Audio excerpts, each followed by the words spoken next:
Ce soir, Strasbourg, Ali, quand même un mot. Strasbourg en Ligue 1, c'est quelque chose, c'est une histoire, on l'a dit. Hein, c'est un club qui a été champion de France de Ligue 1 en 79. Et c'est un club qui a un gros public. C'est une bonne nouvelle pour la Ligue 1. Très bonne nouvelle. Ce qui nous aurait plu pour la Ligue 1, c'est d'avoir à la fois Strasbourg et Lens. Et Lens, bien sûr, mais bon, c'est celui qui le mérite, c'est ce que je dis tout le temps. Et là, Strasbourg, qui plus est, c'est vrai qu'ils ont un bon public, et surtout la Méno. C'est un très beau stade. Et ça faisait quand même de la peine de ne pas retrouver ce club-là, je veux dire, en Ligue 1, qui se retrouve. C'est un style de club qui peut être à la fois un peu mieux que Montpellier pour se retrouver dans cette première partie.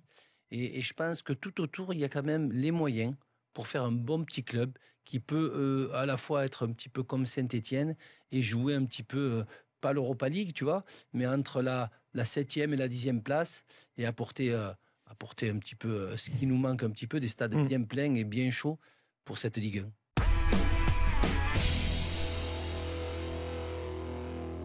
Tu ne peux pas, et je le dis souvent, surtout en deuxième division, monter si tu ne gagnes pas pratiquement tous tes matchs chez toi à domicile. On le dit, c'est très important, les gens ne se rendent pas compte.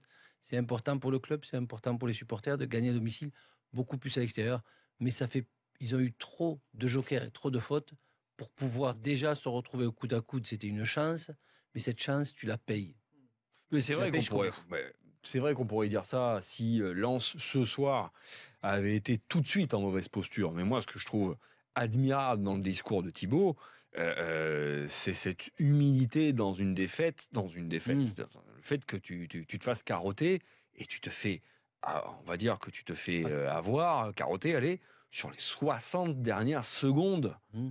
Alors que pendant toute la soirée, même si, d'accord, on ne méritait pas de monter, mais à un moment donné, tu y as été dans cette montée directe, et puis tu es barragiste, et tu as encore évidemment un espoir. Et puis sur 60 secondes, ça s'écroule.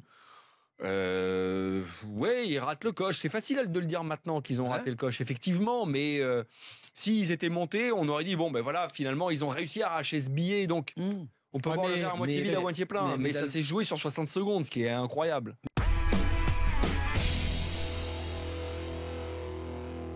C'est un départ voulu et validé, voulu par le joueur et validé par son président, notamment à l'occasion du dernier conseil d'administration. Maintenant, c'est par rapport au changement annoncé du côté lyonnais pour la saison prochaine. C'est aussi l'occasion pour le président de renforcer cette cellule de recrutement, parce que je ne pense pas que la lumière pour remplacer Lacazette va venir du centre de formation, même s'il y a une pépite, elle serait trop jeune de toute façon. Donc il va falloir recruter et ne pas se planter, réussir un recrutement extrêmement important, à un poste extrêmement cher. Voilà, les Lyonnais n'auront pas le droit de se casser la gueule. Là. De l'autre côté, tu as mis beaucoup d'argent et tu as misé sur Depay, Memphis Depay. Ouais, mais c'est pas un attaquant comme Lacazette. C'est sûr, mais le fait que Lacazette ne soit pas là, ça va lui permettre d'être peut-être l'avancante. Encore sceptique, moi. De cette équipe lyonnaise, on a vu, Cavani, c'est autre chose, je veux dire. Mais quand Ibrahimovic est parti, Cavani était un peu plus libre. Là, Depay, ça fait juste 6 mois. Si il reçoit tous les ballons et tous les caviars et on joue pour lui, ça peut être déjà cette avancée. Je suis pas convaincu.